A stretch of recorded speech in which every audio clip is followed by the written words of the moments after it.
এই কথা বুঝতে হবে। এই যে শপথ গ্রহণ করেন না, উপদেষ্টারা শপথ গ্রহণ করলেন 1 বছর আগে,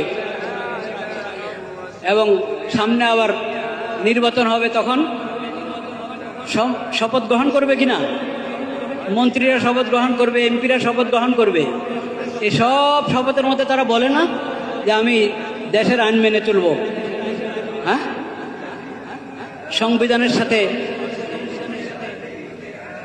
সংবিধান মেনে চলবো, বলে কি বলে না?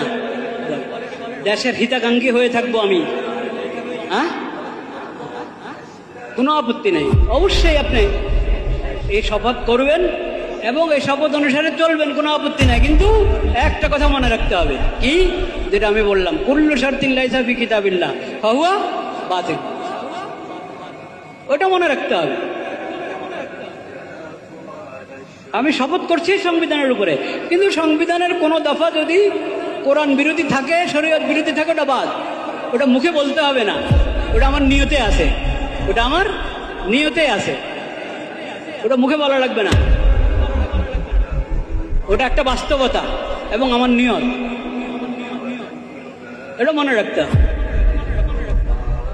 এই শপথ থেকে ওই অংশটুকু যেটা কি বিরোধী, কোরআন বিরোধী, শরীয়ত বিরোধী, ওটা বাদ। আপনি মুখে না বললেও নিয়তের মধ্যে বাদ।